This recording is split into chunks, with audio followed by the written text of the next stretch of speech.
This week, through a true childhood story about burnt cookies, we expose a dilemma facing most relationships, marriages, and families, whether they know it or not. And later, some couples make sex transactional in their relationships.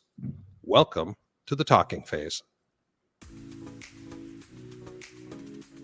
Hello, and welcome to the Talking Phase podcast. My name is Tom, and I am joined by my amazing, funny, beautiful co-host, Pam. Pam, what's going on? So much, but I just wanted to say that every week I get a new adjective, and so I'm really excited for 8 to 10 weeks from now to see what you come up with. But I am doing great today, Tom. It is another scorcher in North Carolina, and so I spent it running around doing some errands and just looking forward to this moment today. This very moment. This moment. What do you have going on this week besides being hot and errands? Well, it's going to get hotter before it gets cooler because we are heading to the beach early on Friday. I am going with my daughter and her boyfriend and 2 girlfriends, and one of them is also bringing a boyfriend. So we have my friend and I, and then 2 couples getting the nice bedrooms, and we get the kind of mid bedrooms. But our condo does overlook the ocean, so I will not be complaining, and I will be spending 3 days looking at the ocean again. No complaints about that. It's going to be hot, but I think this is probably our last trip to the beach this summer. So I'm going to enjoy every moment of that before we get back and have to start looking forward to bigger trips later. Yeah. I'll tell you what, I've got my brother used to make fun of me because I loved going to the beach, and I used to live down in Florida, and I got lots of beach time. And he said, I just don't understand why people like to sit on hot dirt. Well, and he's not wrong, because when I see people that don't have a beach chair laying on the towel and the sand's kind of blowing on them, I'm always like, God, get a chair. I don't like to lay on the sand. You poor person. Yeah, well, I didn't want to say that, but I was thinking you can get a really cheap chair for $10 or $20. But yeah, I definitely relate to the not wanting to lay on the hot sand when I'm at the beach. Yep. Well, okay then. So what else is going on? What else is going on? Well, when we get back from the beach, my daughter and I head to Europe the last day of August. So we'll have about, 3 weeks and a few days before we finally get to travel abroad. My daughter and I have an Instagram page. We have a TikTok page too, but it doesn't have a very big following. But we have an Instagram page called Mother and Daughter Abroad. And we try to get out of the country as much as possible, but at least once a year. And she runs that page. She is amazing. She does this for a living for another company, but she is muy talented when it comes to running this Mother and Daughter Abroad page. And I look forward to going with her and getting out of the country with her. Awesome. Just us, no boys, just the ladies going. Muy talented. Muy talented. I don't know the word for talent in Spanish, so you got talented. Yeah, I don't know what it is either. I have to think about it. But anyway, if you don't already follow Mother and Daughter Abroad on Instagram, we would love it if you head over there. There's tons of bikini pictures. So if you don't know what we look like, you can see us scantily clad. You can see us exploring every country. It's worth it. Just jump over to Instagram and check us out. Follow us. Well, right there, best advertisement ever. You can see Pam and Nikki in bikinis at Mother and Daughter Abroad on Instagram. Wow. Nikki is only about to be 30, so I'm sure most people are running over there to see Nikki in a bikini, but I'm going to wear one until somebody tells me to stop. So there's that. You do you. That's right. Can't tan it if it's covered. Right? If you're fat, you can be fat in a bikini. You can be fat in a one piece. You can wear a sarong, but you're only going to tan the parts that are exposed. Yeah. Sun's out, guns out. Yeah. We'll talk more about being exposed at the beach on our next podcast, because that's a fun part of our upcoming trip too. Oh, well, okay then. We're going to be naked the whole time. Oh. That's not it. We have to wait to find out what it is. Okay. Something to look forward to. What's going on with you? Anything exciting happening over in Atlanta? Well, I'm back in Atlanta. Brian and I just spent 3 days in Nashville at a trade show. So, Brian, you're on. I'm on, and I'm bikiniless. Sorry, guys. That's disappointing. Wait, hold on. Naked? Well, you be the judge. Okay. Stop flirting. Stop flirting, you guys. There's a reason Brian's not on camera. Because he's naked. That's right. So no, Brian and I spent the last 3 days. Like I joke around with about 1,000 of our closest friends. We gave away a custom Damascus steel knife set, which was really a cool set. Met a lot of really cool people. We have to decide if we're going to put pics on our social media, or if we, want to throw a couple of them in the feed. Brian, should we put a couple of the pics in this feed? I think we should. I think we probably should, Tom, because I've heard a lot of folks in the comments who are like, "What's Brian look like? Is he a real person?" Stuff like that. So just to prove I'm not AI, that would be good. Why don't you also send me a few pictures and I can put them up on our Instagram page? For people who, most people are Instagram savvy, and Talking Phase podcast has an Instagram page and a Facebook page. So I can throw them up on the more static pages that like pictures still, and everybody can see you guys in your glory in Nashville. Yeah, and we'll have to decide if we want to pixelate Brian's face just to keep him a mystery. No, yeah, maybe for now. Maybe we're really embracing this Wilson from Home Improvement vibe, huh? Yep. It's not a terrible idea. I think it's funny. And he'll be naked, so we don't really want that out there. Maybe actually he's 6'5". Maybe we do want that out there. That's true. You know what? I bet most people don't know that Brian is 6'5". I don't think he has blue eyes, and he's not in finance, but I used to have blue eyes. Now I have hazel eyes. Sorry. Well, sorry. Closer. Canada? Hey, no, that's my borderline. Yeah, so I grew up in northern New York, so I actually lived, like, not even kidding, 2 minutes from Canada. So we used to go to Canada all the time. And by the way, the best Chinese food you will ever have in your life is at a restaurant called The New Yorker in Canada. Sometimes you got to go far to get that best food close to home. The first time I ever traveled to the Philippines happened to be Super Bowl Sunday. But they're 15 hours ahead, so it was Monday morning.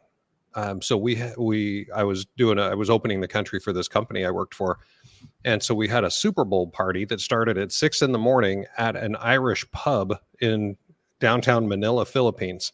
It was the most international party I've ever thrown, and it was so crazy because the only feed we could get of the Super Bowl was from Australia. So the announcers were for us. They had this Australian accent, and we're eating this pancakes and stuff, and it was crazy. Those were the diehard football fans that found the game, even in other countries. Yep, we had like 80 people there. It was a great party. Well, okay, Brian, anything exciting going on that you want to share before we jump right in? No, I'm just really excited to be here with two of my favorite people. Oh, well, we're so excited to hear you here. Yeah. Oh, well, thank you. And by the way, I just need to call out, by the way, Pam. Yes. You look incredible. This is the clearest you've looked on the Talking Face. Did you get a new camera? Yeah, I did get a new camera. I thought you were just giving me a nice compliment because I did my makeup for the podcast. But yes, I did get a new camera. It came very quickly and with the professional installation, and I'm looking right at it. It's very hard. Now I have to look up instead of down because my camera is in a different place. But as long as you like it, Brian, that is all that matters to me. That's what matters. That's right. I'm winking at you, Brian. Can you see me? Woo. Are you flirting with my boyfriend, Pam? Well, I feel like now that I know he's 6'5", he's fair game. Oh, and naked. Right. And well, that goes without saying. Well, I'll tell you what, now that we've had a little fun with that, I want to get into today's topic. And I think we should tell a story. I'm going to tell a story that happened to me when I was a kid to introduce the topic. And I've told this story on a couple of TikTok lives. And I think that this story, it's an analogy. It's the story itself is not the lesson, but there is a lesson to be learned. So this is the way it goes. When I was a kid, my mom was the saint in the neighborhood who made cookies for the whole neighborhood. She didn't, she would take out this giant bowl and make a huge batch of cookie dough. But she had a shitty oven and a shitty pan, and And so when she would cook the cookies, and she'd cook 6 or 8 of them on the tray or whatever you call that, the cookie sheet, and there were always 3 or 4 of them around the edges that got burnt. And so when the cookies would come out of the oven, she would wait, let them cool for a minute, and then she would take the burnt ones and stick them in a pile, and take the good ones and stick them in another pile to cool.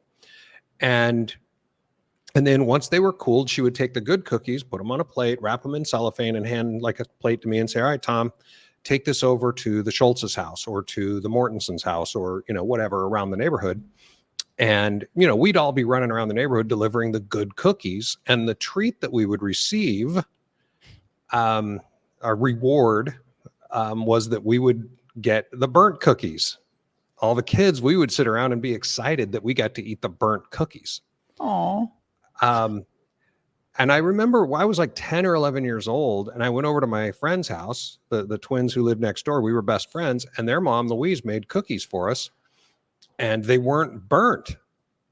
And it was literally the first time that I realized that cookies weren't supposed to have a slightly charred flavor to them. Your neighbors ruined everything. Yeah. No, I loved it was weird to me that cookies didn't taste a little bit burned. And so what does this have to do with relationships? Well, I'm glad you asked. You're welcome. So basically the question that I, as I got older, I don't resent my mother or anything like this, but my mom gave the people outside of our home the best cookies and saved the shitty cookies for the people she loved the most. And so if we replace the cookie analogy with anything else, our attitude, our happiness, or our looks, and we say, why do we reserve the best of us for the people who we love the least, and the worst of us for the people that we love the most, like our partner, our spouse, or our kids, or whatever? So that's the question. And so I wanted to ask, first off, I wanted to tell the story, and I wanted to ask you about it. What are your thoughts about why? And we all tend to do it. I'm not throwing my mom under the bus. I'm just using that as an analogy. Especially because originally when you were telling the story, you guys were so excited about getting the burnt cookies. So I didn't think that I would never have thought you were saying mean things about your mom at all. Yeah. So why do you think that is? Why do we do that? I think part of it comes down to exhaustion and comfort. And, when you tell a story like that, and I think about it, and I try to think about it in terms of my own life, whether it's my kids or my spouse or, somebody that I've been in a relationship with, I think that it's unfortunate that most of the time we're putting on our happiest face, even when we don't feel happy. That term, fake it till you make it, comes to mind. Mm-hmm. We are doing our best to get other people to think that we're okay, that we're happy, that we're having a good time, that we enjoy our life, that we enjoy our job. And then when we come home, a lot of times you let that facade, that mask comes off, and you're exhausted from pretending that you were happy all day, laughing and having a good time. And now you're home with the people who maybe have lower expectations, whether they should or not. Maybe they have lower expectations of what they're going to get from you or from me or from anybody. And so, yeah, we have to be on our best behavior when we're out, when we're around virtual strangers or coworkers. But when we're home, we're just comfortable. And I guess as unfortunate as that is, it's probably natural for most people. Well, I think it is natural, and personally, I think it's a shame. And again, I do it. I'm not. Again, I hope no one out there is going, well, does Tom think he's better than me? The answer is no, because I've done it. We all do it. We tend to give people outside of our home the best of us and literally save the worst of us for the people inside our own home. And I say the worst of us, and maybe that's not the right way to say it, but it's the tired us, the part of us that is exhausted, that when we walk in the door. And when you were saying that, I was thinking, you know what? I don't think that this would have applied to my kids. Like, I think that maybe if I think about my parents, it might have applied to my parents where I was concerned. But I think that when it comes to me and when it comes to my kids, I feel like they didn't suffer that. If I had had a really, really shitty day and I came home and my kids needed something, for the most part, I was still putting on that happy face. I didn't want them to see that side of me. That probably, and I say probably, but definitely did not extend to my spouse, who absolutely got whatever I was actually feeling, for better or worse, whether it's fair or not. I was completely comfortable. And so by the time you've been out of the house all day getting stuff done, and then you're dealing with the kids and feeding them and making sure that they have everything that they need, by the time you get to your spouse or your significant other, you're wiped out, and they are definitely not getting the best of you anymore. Yeah. Well, I remember when about 20 plus years ago, probably 22, 23 years ago, I took a job. I got a new job, and it was about a 45-minute drive from our home. And I had these little kids, and I work in a fairly high stress world. I love my job, so it's not like I sit here and complain about it, but it is, it can be stressful. And so when I would be driving home, and I would just listen to music or the news even, or just whatever, it's just quiet time. It was just Tom time. And by the time I got home, I was ready to put on the smile again. I was ready to be on again. But my wife, my now ex-wife, this is wife number one from literally 20 several years ago. Anyway, she suggested that it would save us time and save gas and save everything if we moved.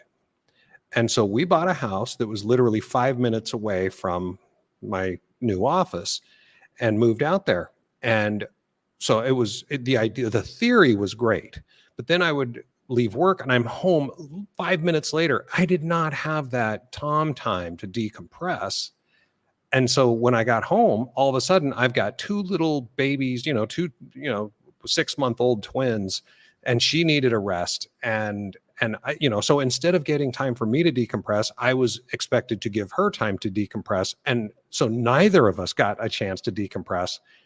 And so I gave her, I used to be able to give her the best of me because I had that time. Right. But then all of a sudden that time to decompress was taken away, I agreed to be, I didn't realize how important that time was to me. And so all of a sudden I'm spending, instead of a 45-minute decompression time, it took me 2 or 3 hours. And by then it was time to go to bed. And so we did not do well with that because I was giving her the worst of me. Well, you use the word decompress. Do you think that as a society, we have built time to decompress into our everyday life? Or is the problem and is the reason that we do not have anything left to give by the time we get home? And listen, I actually haven't even ever worked like a 9-to-5 job. I've always worked for myself. So in my scenario, I never really had a struggle finding that time to decompress, whether it was in between clients or whether it was I finished up that day at 3 in the afternoon. My ex, at the same time was working probably 10 to 12 hours a day. And when he came home, he was really, really tired. And, I think that if I look back into the beginning of the relationship, he was working those same kind of hours, mostly, late nights and weekends. But my expectation of him when he got home was, far lower because I knew he had just been out of the house, slaving. He worked, a hard job. He was on his feet all the time. And so in the beginning of the relationship, I was very understanding of the fact that he wasn't going to have much left by the time he got home at like 10 or 11 p.m. to help me with a baby that was up all night or something like that.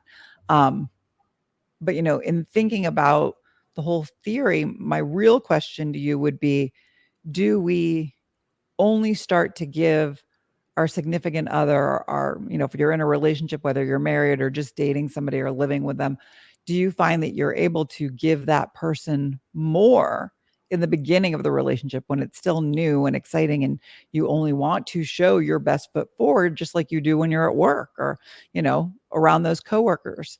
Is it much easier to put on that happy face for your significant other in the beginning than later years, or when things get more difficult? I think the answer to that is a clear yes, but I think there are several different reasons. Like, obviously, in the beginning, you're trying to impress and win them over and be charming and all those other things. But later on in life, you might just hate them. I mean, maybe hate's a strong word, but you may have. I mean, the spark may be gone. There may be something in between, like putting your best foot forward and hatred. I maybe. Yeah, but the spark is gone, and so sometimes it's difficult to be on. And I use that phrase. You're on at work, or you're on in a public setting, but you kind of are able to turn off when you're at home. Right. And we all tend to turn off. But when, like you were saying, early on in a relationship, you turn yourself on. You're on. But then over time, you turn off. Is it because you feel comfortable enough that you don't need to be on, or is it because you don't want to be on anymore? God, I think it's both. I think that, I only have my own life to look at for this scenario. I don't know what goes on in somebody else's home. So I know I know your story, or I know my friends' stories, and I know my own story. And I know that for me, it was definitely a combination of both of those things. In the beginning, it wouldn't have mattered how tired I was. I would have still given him a shoulder massage because he had had a long day. But by year 5, we were fighting more. We had a child. We were both tired, and, him needing a shoulder massage never outweighed my need for a nap or something to eat or whatever. I have often wondered, and even after hearing your story and thinking about burnt cookies, I still wonder if that is always the case. If there are couples out there or people out there who are listening to us now and thinking, I don't do that. My significant other always gets the best, even if I'm tired, because they're so happy with their significant other that they always want to give the best. And is it those of us who wound up divorced, who stopped giving the things that the other person needed just because we were tired or we were bored or we weren't excited about that anymore? Things get stale. That's just life. Unless you find a way to keep them from getting stale, they're going to get stale. And with kids, they get stale maybe a little bit faster between a man and a woman. So I don't have a studio audience. Maybe, actually, maybe this is something we could ask Brian, because we kind of do have a studio audience of one. Right. Well, I mean, elephant in the room. I'm a little bit younger than you guys, but this is a story. I know. What does that have to do with it? It doesn't, but this is something that my wife and I, I won't say we're going through right now, but this is just the reality of going from her and I to her and I plus one. And in this case, it's our 16-month-old.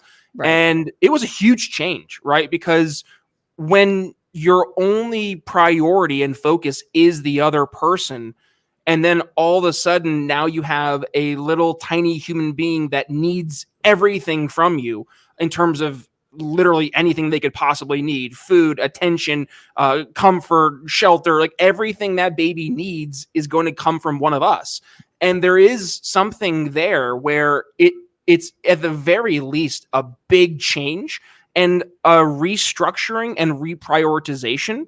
And I would say, and Tom, this is kind of when we're talking in the sales world, right? It's the low hanging fruit, like where are the easy wins? And I guess for my wife and I, it's like, where can I help the most and have the most impact for the few opportunities that I really have? Because I mean, again, we all have our own responsibilities. Like I have my job here. I work with Tom. My wife just started back to work herself. So it's like, there's only so many hours in the day. We only have 24 hours each person. So it's like, how we're going to delegate each hour to be the most effective, but also to make sure that we're getting what we need as a couple. And it's a very I guess the word challenging is the best word to use, because it is a challenge.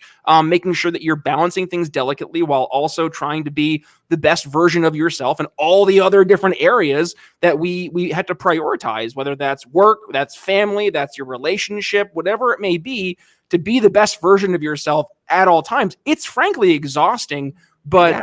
where are those low-hanging fruit, right? And I guess for me, my low-hanging fruit are I want to make sure that I am always there to help when possible for my daughter. So I always make sure I'm there to get her up in the morning, and I always try to help put her to bed at night. I always try to do the dishes at the end of the day, and at the very least, like, just nuke whatever mess my daughter created when my wife is doing something. So like those are for me, my low-hanging fruit, just from a dad responsibility and trying to take some off my wife's plate. That for me is like, okay, I'm trying to make sure that I'm helping, but I'm helping in ways that she sees value, and it helps take things off her plate. And I know she does the same for me. So it really is that yin and yang. And I'll get off my soapbox here, because this is not the Brian Nichols I show. This is thought the that was talking great. phase. So No, I Well, think listen, that was great. And I was thinking while you were talking that you guys sound like you have excellent communication with each other. it's in, and you know what? It's a challenge, Pam. Like, if I'm going to be completely transparent, it's a challenge to keep that line of communication going, because the moment something happens, right? I think the knee-jerk reaction for anybody is to figure out why. And you start to think like, okay, why did this happen? And for me, I had to start just saying like, you know what? It just happened. There doesn't have to be a reason. There doesn't have to be a finger to point, or, something in the future to go through. It's just a matter of, it happened. Yes, we can work through it, but don't let it consume. Yeah. Especially if it's something that was beyond our control. Like, control It what you is can what it control, do your best, and forget the rest. Right. No, Brian, I think that was awesome. I think a lot of people will probably get some insight from just I'm everything that you said. contributing. I mean, I know Woo! that you are younger than us, but like, luckily you're still married. To what I suggest to you, Brian, is that you tune into the Talking Phase podcast. And I think that it's really going to help with your, relationship and just keeping things strong. I'm kidding. You're That's a good show, I heard too. yeah, we're Top here all- podcast in Grenada. that's Yeah. right. it's they're probably waiting for this week's episode. Well, at the end of the day, I definitely see, the issue with the burnt cookies. And I think the only way around it is to learn how to communicate better with your significant other. Well, it's also, if we can, like you've used the phrase, fake it till you make it. If we Right. can fake it to other people, we should be able to fake it to our spouse for a while, I Right. think. And I'm going to probably close this topic out with one quick story that my brothers and I, so my dad was a traveling salesman. He was gone 5 days a week. And so my mom was, for all intents and purposes, like a single mom of 6 children. And 5 of them are boys. And so we're wrestling and we're throwing crap around the house. We're beating the crap out of each other. My mom is crying because my mom always cried if anybody got hurt. And so we're just being boys, and the phone would ring and we'd all gather around because we knew how she was going to answer it. She's yelling at us, "You guys be quiet right now. Tommy, quit hitting Matt," that kind of stuff. And then all of a sudden the phone would ring and she'd pick it up and she'd go, "Hello." Phone voice. Yes. And so it got to the point where all 5 of us, as soon as the phone would ring, we'd all gather around and she'd pick it up and all of us would go, "Hello." Did she get mad? She got mad, but then she would laugh, and I think she got to the point where she would hope that the phone would ring because it stopped everything that was happening, because we'd all gather around to make fun of her. So anyway, but that to me is just another sign. Here she's yelling at us and being angry and everything, and deservedly so, by the way. And then as soon as someone from the outside, she didn't even know who it was. Right. Hello. It's not a generational thing. Yeah. So I guess what I'm saying, and I'm not even sure what I'm saying to everybody out there, is I guess for me, I know that my second marriage, part of what caused the demise of my first marriage was me not giving my wife and kids the best of me, because I gave it at work. And part of the demise of my second marriage, I believe, is that my second wife I met her at work. So I knew Work Trinity. That's who I kind of became friends with and fell in love with. And that was Work Trinity. But then we got married and we didn't work together. And so I got non-work Trinity. And non-work Burnt Trinity, cookies. yeah, was burnt cookies. And I'm like, wait a minute, this is not the person I thought I knew for a year and a half or 2 years. And it was just I never saw work Trinity ever. And so I never got to see or experience the Trinity that I thought I knew. And so I hope that people out there will hear this little analogy of the burnt cookies and say, am I giving my family burnt cookies or are they getting the good cookies? And not just your family, your spouse, your boyfriend or your girlfriend. I mean, I think that everybody does this. I mean, so also there's probably a whole nother episode in there about making sure that you're with somebody long enough to know who they are when they come home from work. I mean, like you were talking about that and I was thinking about the honeymoon period, how the first year of almost any relationship, you can be always on. You can always look your best and act your best and, rub their shoulders and make their coffee and all these little things that we do when we start a relationship, that as we get more comfortable, we get more lazy about those things. Yeah. And so, it made me think about that burnt cookies versus, just giving your best. I mean, like most marriages, not most, but more than half of marriages are ending in divorce. And I would imagine that this is the crux of most of those failed marriages, is that people just stop feeling validated. Yeah. Or value, yes, they stop feeling important. Right. Everybody else is more important than me. Right. And that's a bad feeling. When it happened to me, I started leaving the house and leaving him home alone because he was unhappy and, he was tired after work and he didn't even want to, watch something on TV with me. And so I started to make more friends and do stuff out of the house. And that's how marriages fall apart, unfortunately. Absolutely. Absolutely. Put in the time. Put in the time, give your spouse the good cookies, give your kids the good cookies, or at least some of the good cookies. Save some. So only maybe give your coworkers 60%. Right. That's 70 at the very most. I'm Always, not suggesting you give your coworkers the burnt cookies. Well, now that'll probably get you fired. So exactly. you probably so you have to save like some. at least mix them in somehow. But I think it's a really good message to everybody to, if it happened to both of us, and it's probably happened to most people that are listening right now, if you're dating, if you're starting a new relationship, history tends to repeat itself unless you stop it. So yep. Agreed. Maybe we will help one person, and then Talking Phase podcast will have done its job. And we could die happy. Yes. Okay. Happier. Well, with that, let's close out the burnt cookies discussion and let's go on and move on to a listener email. You've got mail. There it is. I heard it come in. I'm excited. All right. So this is what we got today. Dear Tom and Pam, I've been in a relationship for 3 years, and recently my girlfriend has started leaving me lists of tasks to do around the house. Wow. It has become apparent that if I haven't completed them by the time she gets home, she is not interested in being intimate with me. She'll say, "You have time for sex, but no time to take out the garbage," and walk away. Huh. Those are two pretty different. As a woman, we can run with just about anything. So, like, Yeah. Okay. there's a freaking dish in the sink. What, you think you're getting laid? Not a chance. All right, moving on. I lost my job a few months ago, and I spend my time looking for work. But I think she feels I'm not pulling my weight. We had a great sex life when I was working, and there were no lists. I don't understand why intimacy is tied to doing what she tells me to do, and I miss being close to her. And I love that this guy signed it, conditionally loved in Florida. Well, kudos to a man for writing in. First of all, we love that. Yes. Thank you. Thank you. Thank you. Conditionally loved. Yes. Did you ever get, I call them honey-do lists. I've actually probably left a couple lists in my life, but did you get some honey-do lists when you were married? Let's just say that if I had sex for everything that I completed on my list, I would have been oversexed. Yes, there were plenty of lists, but there was not a lot of sex. So the sex in my marriages was not predicated upon completion of any tasks. What'd she pay you with? Peanuts? Dinner? Nothing. Nothing. Burnt cookies. Oh gosh, I didn't even think about the fact that this listener male fit into burnt cookies.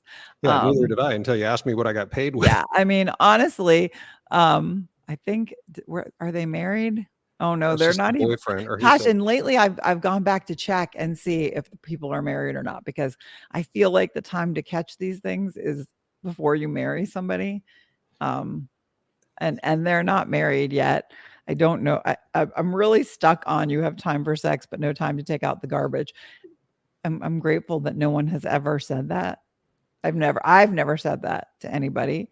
Well, and by the way, I know this is not my show, but like, it can how be. does that come across then to the guy in the relationship? Like, oh, so I can only have sex with you when I complete these list of chores that you've given me? Like male Like prostitution. sex becomes a reward for doing chores versus sex being something that's magical and special between two people. Is it still magical and special when you have an 18-month-old? I like to think so. That's very Depends on what outfit I put on. I mean, I was just thinking, one woman and two guys in this. There's always been that schoolgirl fantasy, but I really can't fit into the dress anymore. I think that you'll have to take the garbage out for at least 2 months to get the school. And I don't have enough hair for the pigtails, so and she's probably too tired to put on a costume. I mean, I think there's honey-do lists, but honey-do lists without contingencies. I have to wonder if she's not just pissed off because he's not working, and so this is kind of more like a passive aggressive attempt to say, like, listen, motherfucker, you're home all day, you're quote unquote looking for a job, but I come home and the garbage is full and there's dishes in the sink. Like, is she just basically saying, like, get it together? Help me out. Here's my thinking on that. First off, she's right. I mean, anybody who's ever looked for a job knows that it's impossible to look for a job full time. Right. It takes a couple hours at most, really. So she's right. He has time to take out the garbage. So shame on him. Quite frankly, think of it this way. If they're a 2-income family, and it's just relationship of 3 years, doesn't say they have kids, right? No, I don't think they're married. So she may be stressed about the finances, right? And then she comes home and the house isn't cleaned up. I mean, this dude should be cleaning up the house. She should come home and be able to sit down and put her feet up. He should have dinner ready for her. Exactly. I mean, good for you that you're looking for a job. But he said, she feels I'm not pulling my weight. Well, guess what, pal? You're not. But fuck her. If she's withholding sex for this, she's using sex as a tool. She probably has a tool, so she doesn't need to worry about it. But she's using it as a what's the word? A cudgel. I mean, she is using sex to get him to do stuff rather than expecting him to respect her and their relationship. And by doing so, she is disrespecting the relationship, in my personal opinion. I think anyone who uses sex to get what they want, first off, she's prostituting herself. This isn't male prostitution, Pam, what you were saying a minute ago. She's the one who's selling the sex for garbage. Oh, that's true. That's a fair point. I think I was looking at this like she's frustrated because he's not working. He's not helping out around the house, and he expects, the intimacy between them to stay the same. And it sounds like she's really mad. And so the fact that she's really mad is making her not want to have sex. And, I'm not of the fuck her camp, because if I take a minute to walk in her shoes, whether you're a man or a woman, I think that if you have a really good romantic relationship and things are going great, and she said there was no problems with that before, or he said there was no problems with that before he lost his job. I mean, it sounds to me like she's just angry. And no, it's not right to hold, sex as a bargaining chip. But at the same time, I think that it's probably that she doesn't want to have sex with him when she's feeling this way. And so she's basically saying, I expect you to do more around here while you're looking for a job. Whether they have sex or don't have sex. I mean, everybody's losing if they're not having sex. She's not possibly enjoying what's happening in their house. But I mean, it seems like it always comes back to why don't they just sit down and talk about it? But I also feel like they both know what's happening here. Well, and as we always say, we're only hearing his side of it. Right. Maybe, maybe he's not really looking.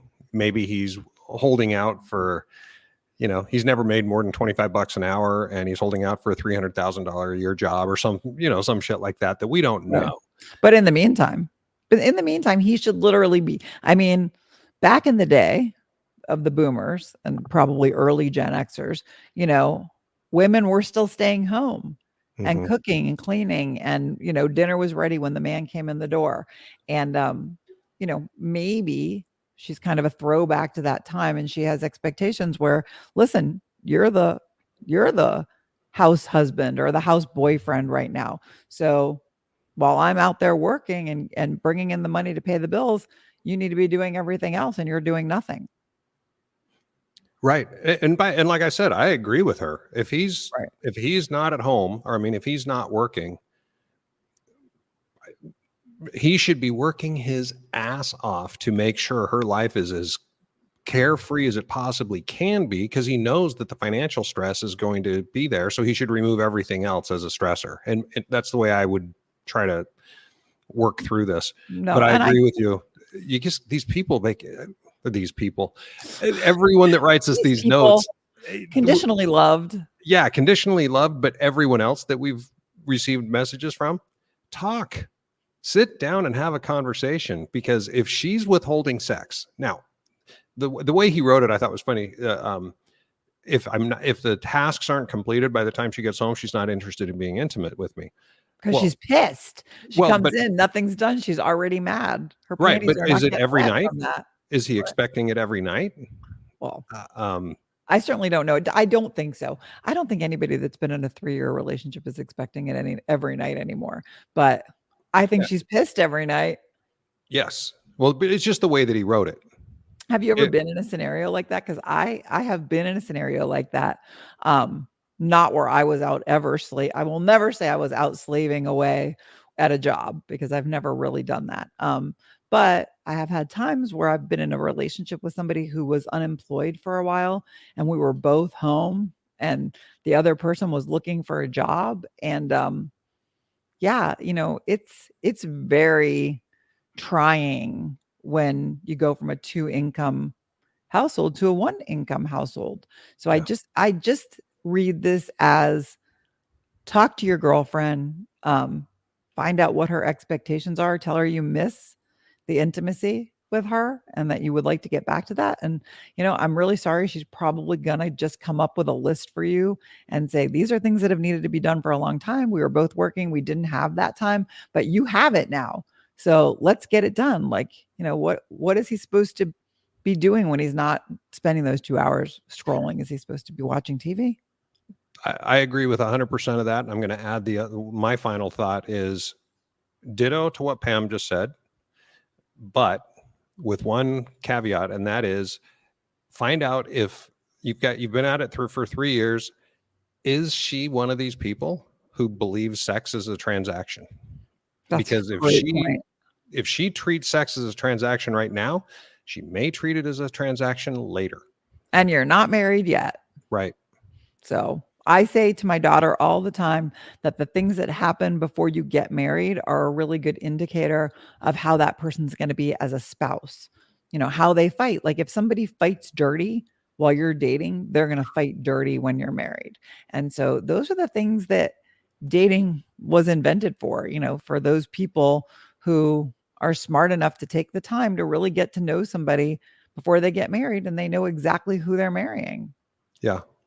And by the way, being intimate, having sex, that is one of many ingredients in the closeness of a relationship. But it's a required ingredient. Right. It's a relationship is like baking a cake, right? I mean, all of the ingredients are important. If you take the eggs out of it, it doesn't turn into a cake. It turns into a hockey puck. But and so this is like, call it the eggs of the relationship, the segs of the relationship. Get that? Right. I mean, so the relationship without sex can't be a good relationship. Well, I shouldn't say can't. Very few relationships, Unless you're asexual. Right. Very few romantic relationships survive without sex. Yes. As we can definitely attest to, since we're both divorced. Right. Or at least happily. I mean, some people stay together regardless, right? But if you're trying to have a happy relationship, sex is a part of it. And just the fact that you're not working should not, to me, it all goes back to transactional. If this is the way it works with her, that she thinks that she gets to control it, if she's the gatekeeper, the arbiter of the frequency and everything else, because she decides that you're not working hard enough. The gateway of heaven. Yeah, that just sucks. And so anyway, that's me. I would check on that and make sure before you go any further. Check on that. Make sure she's not going to do this later. But you know what? Even if they have a great conversation now and they work it out, I kind of think she's kind of showed her cards at this point. Once you've been left a list that you're not getting laid unless you fulfill the items on the list, you probably, I don't know. I can't even falter. I'm sure that I can remember times where I was too cranky to think about being intimate because something didn't get done that I was waiting a week or two to get done. But this isn't my story. This is his story. And so hopefully we have helped him with this. I mean, honestly, this has helped me a little bit, moving forward in my life, because I can see a little bit of myself in that email. And, it's not good to do that to anybody. So with that said, do you have anything you'd like to add, or should I give them our email address? So we would love to get your letters. We love to give advice, as you can see. So send them in to talkingphase@gmail.com. Talking Phase is with a PH, Talking Phase. And yes, Tom will now tell you that I read all of the letters. And she loves reading them. Yes, I do love reading them. We try to eventually get to all of the ones that aren't, my dog won't go to the bathroom outside of the house, but please keep sending them to us. And I will reply to you and let you know when we will read your letter on the podcast, if we choose it. So yeah, that's it. Send them on in, talkingphase@gmail.com.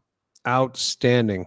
I think, we've talked about this before. It's funny to think people are listening to us for actual advice, because, neither of us are professionals. We're not professionally trained, but someone gave me a ration of shit on TikTok the other day, saying, "Who do you think you are? Do you think you're some sort of a relationship expert?" And I didn't write back, because who gives a shit? But I thought about it and I went, well, how does one become an expert at anything? Well, between us, I think we might be experts. Exactly. We've had relationships where we've dated a lot. We've broken up a lot. We talk a lot. What makes one an expert? I don't know. But so we don't profess to be experts. We do profess, however, that we've had some experience. Which, by the way, I think expert and experience probably has the same root word, if you think about it. Anyway, with all that being said, if you've enjoyed what you have listened to or seen today, if you're watching us on YouTube, of course, please take a minute and rate and review our podcast. It really does help with the algorithm for some stupid reason. I don't understand. And if you write us a couple of words in that review, it actually bumps that rating. A rating is awesome. A rating and a review is even more awesome. It's better best. Better best. Send it. Write something exactly. Nice. So talk about burnt cookies. In fact, just write "love burnt cookies" or something like that. That'd be great. And then take a minute, and if you can, share this podcast with your friends and your family, your loved ones, everyone else that you know. Tell them I'm never going to give you more burnt cookies. We do new episodes every single Friday. And then Pam does a great job managing our other social media. So you can find us on Instagram, Facebook, and TikTok. And I think, unless there's something else, I think that's it. Pam and Tom. Oh, I was just going to say, I can't wait to get the pictures from you guys from the Nashville trip and put them up on Instagram and Facebook. So everybody will follow us there. And by the way, if you think this is the best that Pam has ever looked and sounded on the Talking Phase, head down below and say, thanks, Tom and Brian. Yeah, whatever. No one bought me the damn microphone or the camera. We just it's all on me to make myself better. I am an independent woman. All right. That's right. And there's Charlie in the background. Hey, Charlie. Okay. This is Tom and Pam signing off until next Friday. Have a great day, night, weekend, year.